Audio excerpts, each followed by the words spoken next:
को शामिल करने का विचार किस देश से लिया गया है? तो सोवियत संघ, पूर्व सोवियत संघ, जिसको अब रूस कहा जाता है। ठीक है जी। अगला सवाल है, संविधान में मूल कर्तव्यों से संबंधित प्रावधान निम्नलिखित में से किस समिति के द्वारा प्रस्तुत किया गया? तो सरदार स्वर्ण सिंह समिति, और 1976 में लागू हुई। ठीक है, देखिए, और ये आठ मूल कर्तव्यों का बात किए थे। ठीक है, याद रखिएगा। देखिए, निम्नलिखित में किस वर्ष संविधान में मूल कर्तव्यों को अंतः स्थापित किया गया? तो बताइए कब होगा? 1976। ठीक है जी। मौलिक कर्तव्यों को निर्धारित किया गया तो 42वें संविधान संशोधन के द्वारा। ठीक है जी। 42वें संविधान संशोधन के 10 आदर्श को किस नाम से जाना जाता है? तो मौलिक कर्तव्य। ठीक है जी। बाद में 2002 में 11 मौलिक कर्तव्य हुए। ठीक है जी। 1976 में 42वें संशोधन द्वारा संविधान के नागरिकों के लिए कितने मौलिक कर्तव्य दिया गया? तो 10। और 2002 में जो है 86वां संविधान संशोधन हुआ, जिसमें शिक्षा का अधिकार जो है मौलिक कर्तव्य में लागू किया गया। तो 2002 से 11 मौलिक कर्तव्य हो गए। ठीक है जी। 7 नंबर देखिए, भारतीय संविधान में मूल कर्तव्य कब समाविष्ट किए गए? तो 1976 में। सरदार स्वर्ण सिंह समिति, याद रखिए। संविधान के किस भाग में मूल कर्तव्यों के अध्याय को जोड़ा गया है? तो इसका सही उत्तर हो जाएगा भाग 4 क। ठीक है जी। देखिए, भारतीय संविधान में मौलिक कर्तव्यों की सूची निम्नलिखित में से किस भाग के रूप में जोड़ी गई थी? तो सही उत्तर हो जाएगा, बताइए, भाग 4। ठीक है जी। अगला सवाल देखिए, भारतीय संविधान के किस अनुच्छेद में मौलिक कर्तव्यों की चर्चा की गई है? तो अनुच्छेद 51 ठीक है जी। अगला सवाल देखिए, और अनुच्छेद 51 में क्या है आप कमेंट करके बताइए। ठीक है, अनुच्छेद 51 में क्या है कमेंट करके बताना है। वर्तमान में संविधान में कुल कितने मूल कर्तव्य हैं? तो 11 हैं। ठीक है जी। 11वां कौन है? तो शिक्षा का व्यवस्था करना बच्चों के लिए।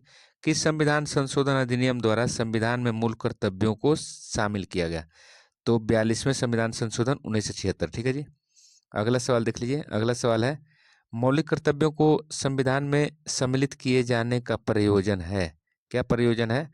तो आप इसका सही उत्तर हो जाएगा विनाशक एवं असंवैधानिक गतिविधियों को नियंत्रित करना। ठीक है जी, ये सही उत्तर हो जाएगा। ठीक है, अगला सवाल देखिए, संविधान में उल्लेखित मौलिक कर्तव्य किसके लिए हैं? तो सभी नागरिकों के लिए है। ठीक है जी। अगला सवाल देख लीजिए। अगला सवाल है, मौलिक कर्तव्यों की अवहेलना करने वालों को तो दंड देने की व्यवस्था नहीं है, क्योंकि यह बाध्यकारी नहीं है। ठीक है जी। तो अगला सवाल देख लीजिए, भारत भारत के प्रत्येक नागरिक का कर्तव्य होगा कि प्राकृतिक पर्यावरण का संरक्षण एवं सुधार उपरोक्त कथन के संविधान के किस अनुच्छेद से संदर्भित किया गया है? तो अनुच्छेद 51 है। ठीक है जी। अगला सवाल देख लीजिए, निम्नलिखित में से कौन सा एक मौलिक कर्तव्य नहीं है? मौलिक कर्तव्य नहीं है, बताइए। तो राज्य का आज्ञा पालन ये है मौलिक कर्तव्य। समाज का आज्ञा पालन ये भी सही है। कानून का आज्ञा पालन ये भी है, लेकिन ये करों की अदायगी ये मौलिक कर्तव्य नहीं है। ठीक है जी। देखिए, निम्नलिखित में से कौन सा एक मौलिक कर्तव्य नहीं है? यहाँ पे भी देख लीजिए। तो यहाँ पे आपको सही उत्तर है संविधान का पालन करना है ये। देश की एकता और अखंडता की रक्षा करना ये भी मौलिक कर्तव्य है। धर्मनिरपेक्षता का पालन करना, सार्वजनिक संपत्ति को सुरक्षित करना ये भी है, लेकिन ये नहीं है, धर्मनिरपेक्षता वाला नहीं है। ठीक है जी। अगला सवाल देख लीजिए। अगला सवाल है 19 नंबर, निम्नलिखित में से भारत में मौलिक कर्तव्य कौन सा है? बताइए। तो मौलिक कर्तव्य आपको इसका सही उत्तर होगा हमारी मिली जुली संस्कृति की समृद्ध विरासत को संरक्षित करना व महत्व प्रदान करना, ये बी हो जाएगा सही उत्तर। ठीक है जी। अगला सवाल देखिए, निम्नलिखित में से कौन सा मौलिक कर्तव्य नहीं है? तो आप देखिए, आम भाईचारा की भावना को उजागर करना ये है। राष्ट्रीय उद्यमों का संरक्षण करना ये नहीं है। वैज्ञानिक संस्कार का विकास करना ये भी है। भारत की समृद्धि विरासत का संरक्षण करना ये भी है, लेकिन बी इसका आंसर नहीं है। अगला सवाल देख लीजिए। अगला सवाल है इसमें, भारतीय संविधान में नागरिकों के मूल कर्तव्य के अंतर्गत सम्मिलित नहीं है। क्या नहीं है? तो आप देखिए यहाँ पे, ये सार्वजनिक संपत्ति की रक्षा करना ये शामिल है। हिंसा का परित्याग करना ये भी शामिल है। धर्मनिरपेक्षता को बढ़ावा देना ये शामिल नहीं है। भारत की सार्वभौमिकता, एकता और अखंडता को बनाए रखना ये है। ठीक है जी। तो आंसर सी हो जाएगा, नहीं पूछा है तो। ठीक है, संविधान में मौलिक कर्तव्य किस संशोधन द्वारा जोड़े गए? तो 42वें संविधान संशोधन। ठीक है जी। अगला सवाल इसमें देख लीजिए। अगला सवाल है इसमें, भारतीय संविधान के किस अनुच्छेद में भारतीय नागरिकों के मूल कर्तव्य को शामिल किया गया है? तो आप जानिए अनुच्छेद 51 को। ठीक है जी। देखिए अगला सवाल है, निम्नलिखित में कौन सा कर्तव्य भारतीय नागरिकों के कर्तव्यों में शामिल नहीं है? तो आप देखिए यहाँ पे सही उत्तर हो जाएगा देश की सुरक्षा करना और आवश्यक होने पर देश की सेवा के लिए प्रस्तुत होना, ये सही है। राष्ट्रीय पर्यावरण की सुरक्षा और इसमें सुधार करना, ये भी है। देखिए सार्वजनिक संपत्ति की सुरक्षा और हिंसा का परित्याग, ये भी है। सत्तारूढ़ राजनीतिक दल का समर्थन करना, ये नहीं है। ठीक है जी। अब अगला देखिए, अगला जीके जी से सवाल देखिए, पंचशील समझौता किन देशों के बीच में हुआ है? तो भारत चीन, जानते हैं आप। देवघर ट्रॉफी किस खेल से जुड़ी है? तो क्रिकेट से।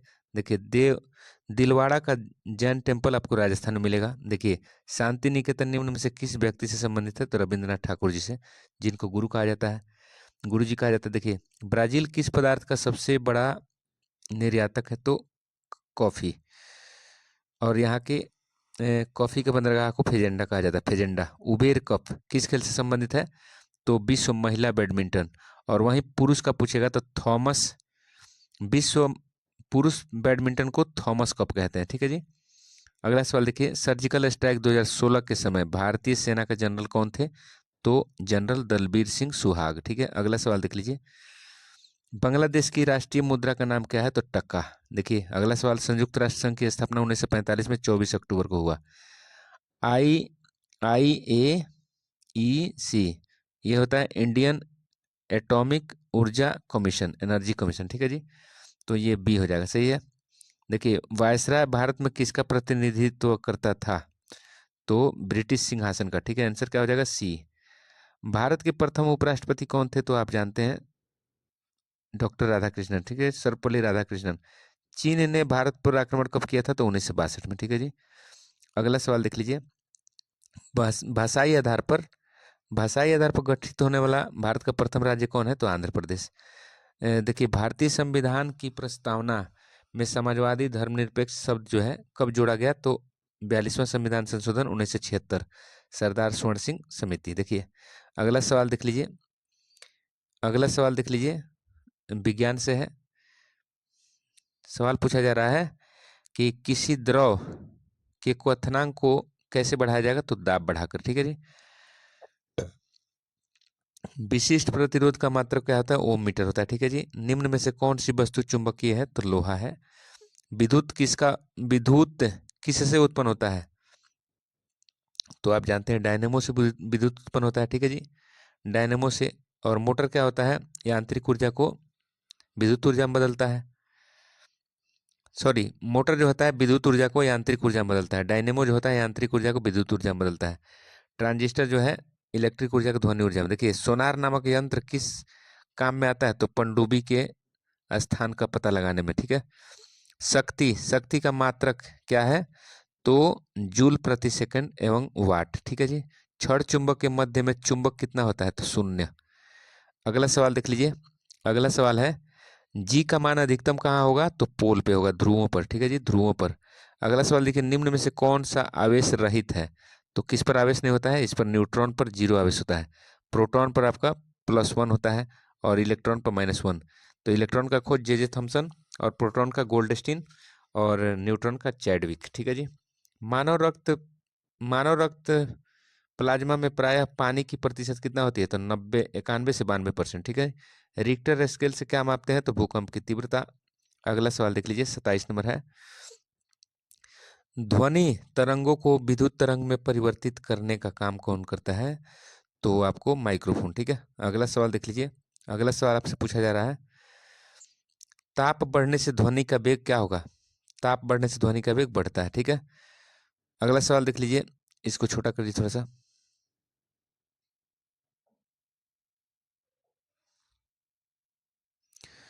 प्रिज्म के लिए अधिकतम विचलन कोण किस रंग का होगा? अधिकतम विचलन कोण बैगनी रंग का होगा। ठीक है। ट्रेकोमा रोग किससे संबंधित है? तो आंख का बीमारी है ट्रेकोमा। ठीक है जी। तो अब आगे हम जो है मैथ के सवाल देखने जा रहे हैं। ठीक है जी। तो आइए मैथ का सवाल है। देखिए मैथ का सवाल कर रहा है x बराबर 1, y बराबर 2, z बराबर 3। तो आपका वैल्यू किसका निकालना है? X cube plus y cube plus z cube और माइनस 3xyz, ठीक है जी। तो x का वैल्यू 1 दिया है तो 1 का क्यूब 1 हो जाएगा, y का वैल्यू 2 दिया है तो 2 का क्यूब हो जाएगा 8 हो जाएगा, और z का मान 3 दिया है तो 3 का क्यूब हो जाएगा, 3 3 9 3 27, ठीक है जी। और घटाओ 3 गुणे x का मान 1 है और y का मान 2 है और z का मान 3 है, ठीक है जी। तो देखिए ये हो जाएगा आपका 9 और 27 9 कितना हो जाएगा जी, 27 9 हो गया 35, 35 हो गया। 35 में से आप घटाइए, 35 में से घटा दीजिए आप, ये कितना हुआ, 3 दूनी 6 तियाँ 6 तियाँ 18 हो गया, ठीक है जी।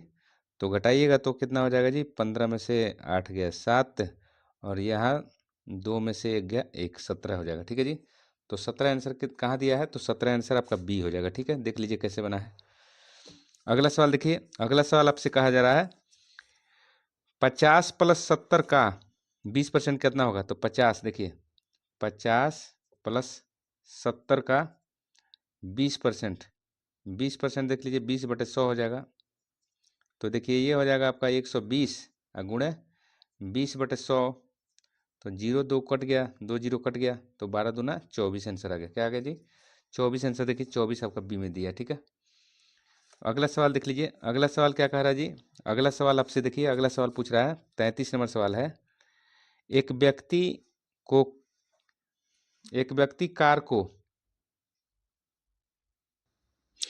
तो व्यक्ति कार को कितने में बेच रहा है, तो और 13% की हानि होती है तो कितने रुपए की हानि हुई, तो देखिए बेच कितना में रहा है, 156 और 600, ठीक है जी। और 13% हानि हो रहा है तो 13% इसका निकालिए, 13% निकाल दिए, देखिए 2 जीरो से 2 जीरो कट गया।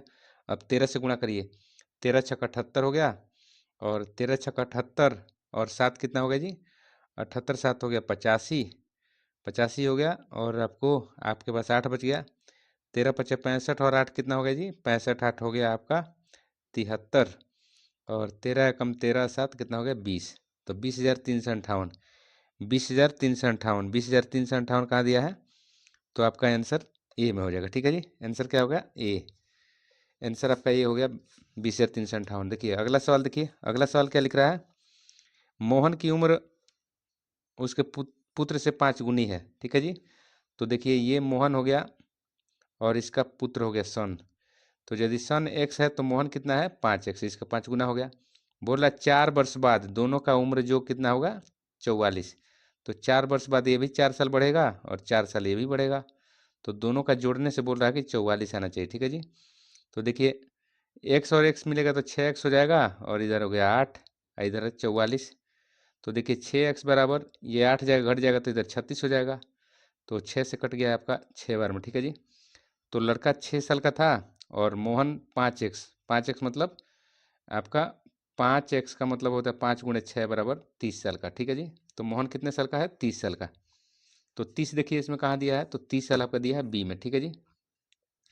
देख लीजिए आप अगला सवाल, देखिए अगला सवाल क्या कह रहा है जी, अगला सवाल आपसे देखिए, अगला सवाल कह रहा है समकोण त्रिभुज में कर्ण कितने भुजाओं के वर्ग का योग होता है, तो आप जानते हैं देखिए ये समकोण त्रिभुज हो गया, और ये आपका आधार हो गया बेस, और ये हो गया आपका लंब हो गया हाइपोटेनस, सॉरी आपका परपेंडिकुलर हो गया, और ये हाइपोटेनस हो गया।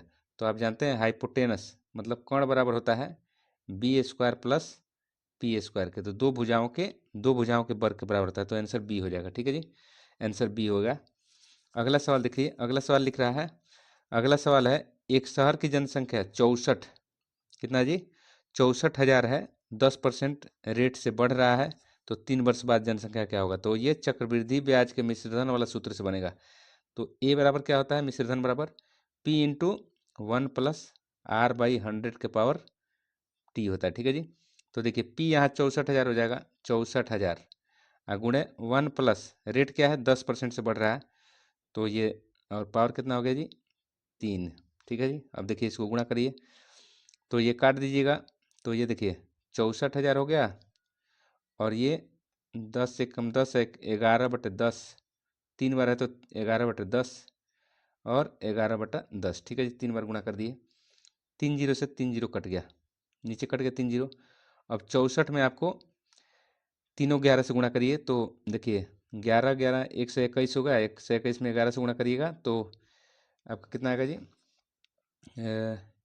1 2 1 और ये हो जाएगा 1 2 1, मतलब 1 3 3 1, इतना आ गया। और इसमें 64 से गुणा करिए। 1 3 3 1 में 64 से गुणा करना है, तो 4 एकम 4, 4 3 12, और 4 3 12 और 1 13, आपका हो गया 4 एकम 4 और 1 5, ठीक है जी। अब 6 से गुणा करिए। 6 एकम 6 और 6 3 18, और 6 3 18 और 1 19, और 6 एकम 6 1 7, जोड़ दीजिए। ये हो गया 4 8 1 5, और ये हो गया आपका 8। तो 85 184, 85 184 कहाँ दिया है? तो 85 184 कहाँ दिया? 85 184 आपको बी में दिया है, ठीक है जी। 85 184 बी में दिया है, तो देख लीजिए कैसे बना है। आप यहाँ पे देख लीजिए। तो 85 184 हो गया। उसके बाद देखिए आंसर। उसके बाद सवाल देखिए, उसके बाद सवाल लिख रहा है।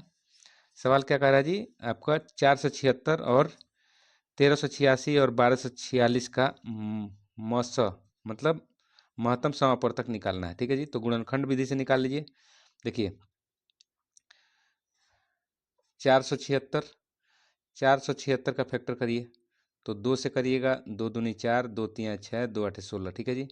2 से करिएगा तो 2 एकम 2, 2 एकम 2, 2 9 18, ठीक है जी। अब आपका हो गया 7 से 17 बार में, ठीक है जी। 7 से 17 बार में कट गया। 17 17 19 से होता है 119। देखिए अब उसके बाद हम निकालते हैं किसका? उसके बाद हम निकाल रहे हैं आपका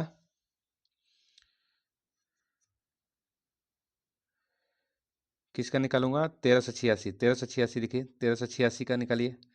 तो 2 से 2 छक्के 12, 2 9 18, 2 तिया 6, ठीक है जी। 3 से निकालिए।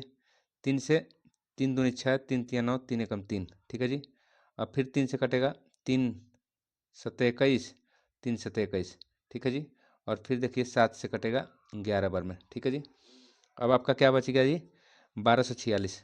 तो 1246 का भी फैक्टर निकालिए। 1246, तो 1246 का फैक्टर देखिए, 2 से 6 बार, 2 छः 12, 2 दूनी 4, 2 तिया 6। अब देखिए किससे कटेगा ये? अब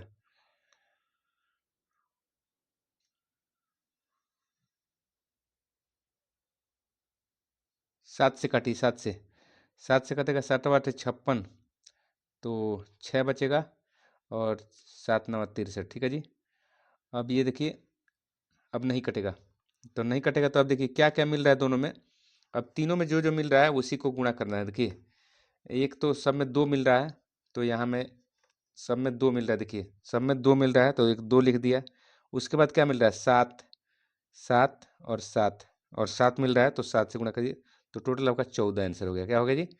14 इसका आंसर हो गया सी, ठीक है। आंसर क्या हो गया? सी। 37 नंबर का सी हो गया। 14 हो गया महत्तम समापवर्तक। अगला सवाल देख लीजिए। अगला सवाल लिख रहा है ए अनुपात बी। ए अनुपात बी मतलब ए बटे बी कितना दिया है? तो 6/7 दिया है, ठीक है जी। और बी बी अनुपात सी बराबर दिया है 8/9। तो अब कह रहा है बी अनुपात सी निकालने के लिए तो दोनों को गुणा करते हैं, ए बटे बी और गुणे ये बी बटे सी, और इसके वैल्यू को भी गुणा कर लीजिए। तो 6/7 है, गुणे 8/9 है, ठीक है जी। अब देखिए ये बी से बी कट गया। और देखिए 3 दूना 6 और 3 तिया 9, तो ऊपर हो गया 8 दूना 16 और नीचे हो गया 7 तिया 21। तो इधर हो गया ए अनुपात सी। तो ए अनुपात सी बराबर क्या हो गया जी? ये हो गया आपका 16:21। तो 16:21 कहाँ दिया है? 16:21 कहाँ दिया है? तो आपका आंसर ए, ठीक है जी। 38 का ए हो जाएगा। देख लीजिए कैसे बना है। देखिए कैसे बना है। तो अब अगला सवाल देख लीजिए। अगला सवाल क्या कह रहा है जी? अगला सवाल आपका है किसी आमों की संख्या का 17% 1360 है। तो मान लिया टोटल आम कितना है? एक्स। इसका कितना परसेंट? 17%। 17/100 बराबर कितना है? 1360। तो इसको काट दीजिए। 17 8 136 होता है, और एक जीरो 80 बार में कटेगा। इधर एक्स छोड़िएगा तो ये 100 जाकर गुणा हो जाएगा। तो 8 80 में 2 जीरो और बढ़ जाएगा, 8000 टोटल। कितना जी? टोटल 8000 आंसर आपका ए हो जाएगा, ठीक है जी। अगला सवाल देख लीजिए। अगला सवाल क्या कह रहा है? अगला सवाल आपको कह रहा है 6x² - 25x - 14 का गुणनखंड निकालिए। तो देखिए 6x² माइनस 25x माइनस 14, इसका फैक्टर निकालना है। तो देखिए इसको मैं लिख सकता हूँ 6x², इसको लिख सकता हूँ 21x माइनस आप लिखता हूँ 4x, इधर माइनस 14 है। अब देखिए इसमें कॉमन लीजिए तो 3x कॉमन ले लिया, तो यहाँ पे क्या बच गया 2x, और यहाँ पे क्या हो जाएगा जी आपका 3 7 21 7 बच गया। ठीक है जी, इधर से आप कॉमन लीजिए 2, तो 2 कॉमन लीजिएगा आप यहाँ पे, तो ये क्या हो जाएगा जी आपका 2x, और क्या हो जाएगा 2x माइनस 7 हो जाएगा। ठीक है जी, तो ये क्या हो जाएगा 3x minus 2 into 2x minus 7, तो ये आंसर होगा 3x माइनस 2 2x माइनस 7। तो कहाँ इसका दिया है, तो इसमें से कोई नहीं दिया है, तो आपका आंसर सही हो जाएगा। देख लीजिए आंसर आपका ये हो जाएगा। ठीक है जी, तो इसमें कोई विकल्प नहीं है, विकल्प गलत दे दिया है। अगला सवाल देख लीजिए, अगला सवाल है आपका 41 नंबर सवाल कर रहा है लघुगणक कितना दिया है। तो लघुगणक आपका मैं आपसे बताता हूँ, जो लघुगणक का लॉग लिखते हैं। ठीक है जी, यदि मैं लिख दूँ 5 3 4 6, तो इसका यदि मैं आपसे बोलूँ पूर्णांश क्या है, तो पूर्णांश क्या है, तो पूर्णांश में क्या होता है एक अंक बाद डेसिमल बैठाते हैं। तो यहाँ यदि एक अंक बाद डेसिमल बैठाइएगा इसको, तो क्या लिख सकते हैं लॉग 5.346 गुणे 10⁻³ लिख सकते हैं। ठीक है जी, क्योंकि इसको तीनों को डेसिमल हटाने के लिए, 3 अंक को डेसिमल हटाने के लिए 10⁻³ लिखूंगा, तो पूर्णांश हमारा यही हो जाएगा। पूर्णांश क्या हो जाएगा 3। ठीक है जी, पूर्णांश यही हो जाएगा। तो आपके सवाल में कितना दिया है, तो सवाल में आपका दे दिया है, ऑलरेडी दिया है इसमें, देखिए लॉग 5.326, देखिए इतना दिया है। तो इसमें मैं पहले ही से पॉइंट बैठा हुआ है, तो इसमें मैं क्या करूँगा, इसमें मैं 10⁻0 से गुणा करूँगा। ठीक है जी, 10⁻0 से गुणा करूँगा, तो इतना ही का इतना ही वैल्यू रहेगा। ठीक है जी, तो 10⁻0 से गुणा करूँगा तो यही पावर इसका पूर्णांश होता है। तो पूर्णांश क्या हो जाएगा 0, पूर्णांश क्या हो जाएगा C। ठीक है जी, पूर्णांश हो गया आपका 0। अगला सवाल देखिए 42 नंबर सवाल लिख रहा है, 42 नंबर सवाल लिख रहा है किसी आयत का परिमाप आपका 39 है, यदि इसकी भुजाओं का अनुपात 5 अनुपात, देखिए 5x प्लस 8x, अब परिमाप निकालने के लिए 2 से गुणा करते हैं, आप जानते हैं। और दिया है कितना 39, 39 दिया ना परिमाप, 39 दिया है। देखिए तो ये हो जाएगा 26x हो जाएगा, ये हो जाएगा आपका कितना 39, तो 13 दूना 26 और 13 तिया 39, तो x का वैल्यू क्या हो जाएगा जी, x का वैल्यू हो जाएगा 3/2, मतलब 1.5, 1.5 हुआ ना जी, 1.5 हुआ, x का वैल्यू 1.5 हुआ।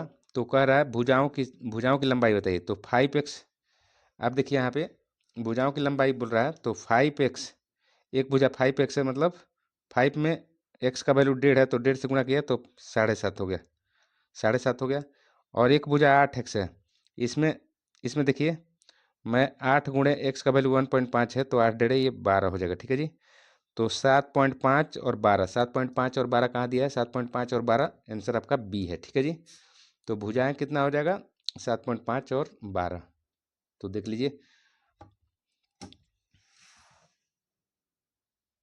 अगला सवाल क्या कर रहा है, कह रहा है cos स्क्वायर 30, तो cos स्क्वायर 30 का मान होता है आपका 2, तो 2 का स्क्वायर हो गया, जोड़ क्या कर रहा है साइन स्क्वायर 45, तो साइन स्क्वायर 45 का मान होता है 1/√2 का स्क्वायर। ठीक है जी, और कहते हैं जोड़ आपका cos स्क्वायर 60, तो cos स्क्वायर 60 का मतलब 60 का होता है 1/2 वैल्यू, तो इसका स्क्वायर कर दीजिए। अब देखिए 4 हो जाएगा जोड़, इसका 1/2 हो जाएगा, इसका क्या हो जाएगा 1/4। अब एलसीएम क्या हो जाएगा, एलसीएम हो जाएगा 4, तो इसका देखिए 4 चौका 16, और यहाँ 2 और यहाँ 1, मतलब 19/4, 19/4 आंसर हो गया, 19/4 आंसर हो गया। ठीक है जी, तो 19/4 कहाँ दिया है, तो 19/4 आपका सी में दिया है। ठीक है जी, अगला सवाल देख लीजिए, अगला सवाल है आपका किसी गोले का पृष्ठीय क्षेत्रफल 616 सेंटीमीटर स्क्वायर है, तो व्यास कितना होगा। देखिए तो गोले का पृष्ठीय क्षेत्रफल आपका होता है 4πr², और ये बराबर कितना दिया है 616 के। देखिए अब 4 से इसको काट दीजिएगा, तो 4 एकम 4, 4 एकम 4, 2 बचेगा, 4 5 20, और 4 चौका 16, 154 हो जाएगा जी। तो इधर आप देखिए, इधर r² छोड़िएगा तो ये हो जाएगा 154, अब बटा पाई का मान हो जाएगा 22 और ऊपर चलेगा 7। ठीक है जी। अब काटिए, 11 दूना 22 और 11 कम 11, 11 4 44, आइए से कट जाएगा 2 से 7 बार में। ठीक है जी। तो आर स्क्वायर बराबर क्या हो जाएगा जी, 7 × 7, इस पर रूट चढ़ जाएगा तो क्या हो जाएगा 7।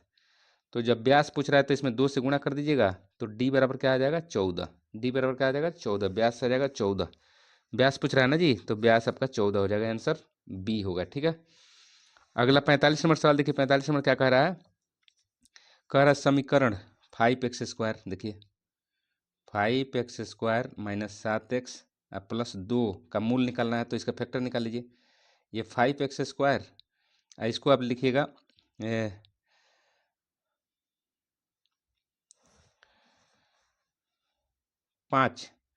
5x माइनस 2x लिख दीजिए तो 7 हो जाएगा, और ये आपका हो जाएगा प्लस 2। देखिए तो यहाँ से कॉमन लीजिए आप, 5x कॉमन लीजिएगा तो x माइनस 1 हो जाएगा, इधर माइनस 2 कॉमन लीजिएगा तो आपका हो जाएगा क्या जी, x माइनस 1 हो जाएगा। ठीक है जी।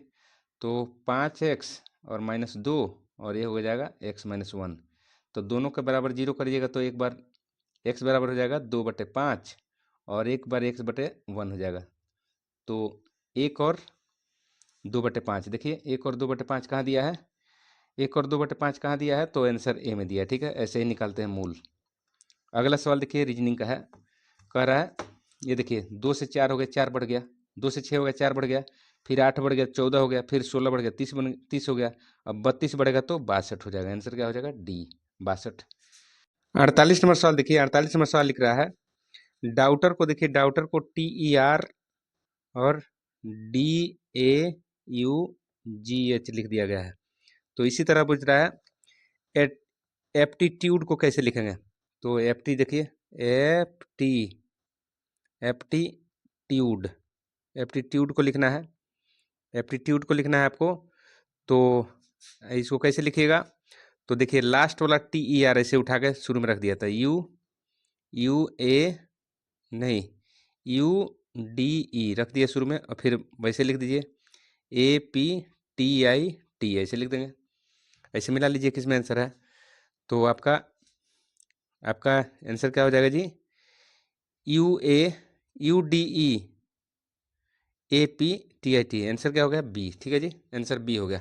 अगला सवाल देख लीजिए, अगला सवाल में क्या लिख रहा है, अगला सवाल में देखिए, अगला सवाल में लिख रहा है आपका सवाल नंबर है 49। देखिए 5 का टेबल 5×5 = 25 हो गया, और 25×5 = 125 हो गया, 125×5 = 625, 625×5 = 3125, तो 3125 क्या होगा, 3125 पच्चे 5 से गुणा करिए तो 5×5 = 25, 5 दूना 10 और 2 12, और 5 एकम 5 और 1 6, और 5 3 15, 15 625, 15 625 कहाँ दिया है, तो आंसर सी हो गया। ठीक है जी। अब अगला सवाल देख लीजिए, अगला सवाल 50 नंबर लिख रहा है, 50 नंबर सवाल लिख रहा है, देखिए TEMPORARY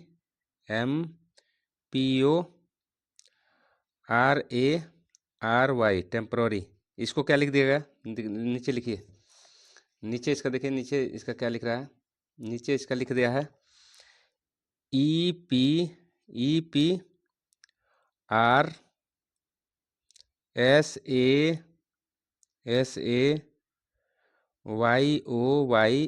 ठीक है जी, ऐसे लिखा है।